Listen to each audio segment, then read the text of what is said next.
গাঁৱলৈ থিয়েটাৰ আহিছে সেয়ে মাতৃৰ সৈতে থিয়েটাৰ চাবলৈ গৈছিল সিমি থিয়েটাৰ চাই থকাৰ সময়তে আহিল এটা ফোন দখল কৰিলে অসম লোকসেৱা আয়োগৰ 11 নং স্থান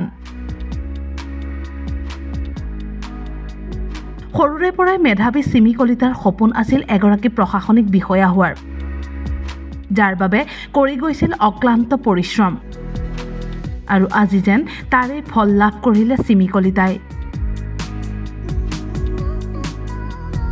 সদ্যঘোষিত অসম লোকসেৱা আয়োগৰ ফলাফলত জিলিকিল নলবাৰীৰ বৰবজাৰৰ সিমি কলিতা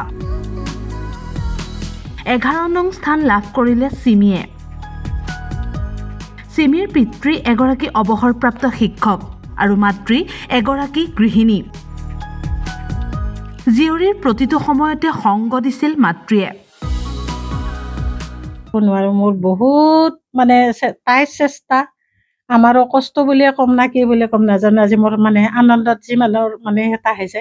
এনেকুৱা লাগিছে তাই সৰুৰ পৰা বহুত মানে কষ্ট কৰিয়ে পঢ়ি আছে কিবা এটা ভাল কাম কৰিম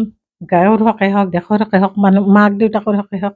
সেইখিনি তাইৰ আজি পূৰণ হৈছে গতিকে মোৰ বহুত ভাল লাগিছে মই মানে এটা মাতৃ হিচাপে তাইক এটা নিজৰ বান্ধৱী হিচাপে মোৰ ফালৰ পৰা মই যিমানখিনি পাৰোঁ তাইক মই মানে কৃতি কৰা নাই মোৰ ফালৰ পৰা তাইক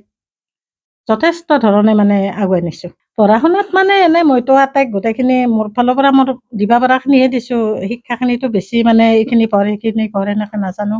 এনেই মই যিখিনি পাৰোঁ তাইক দিব পৰাখিনি মই লগত থাকিয়ে দি আছোঁ আৰু তাইক অহৰহ লগতে থাকোঁ মই এনেকৈ মোৰ নাম শ্ৰীগীতা কলিতা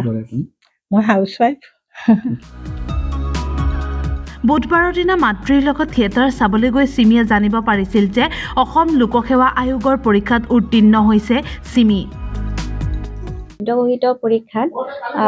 11 স্থান দখল কৰিবলৈ সক্ষম হৈছোঁ একাউণ্ট অফিচাৰৰ আৰু মই যথেষ্ট সুখী নলবাৰীৰ পৰা হিৰক ডেকাৰ ৰিপৰ্ট টাইম ইট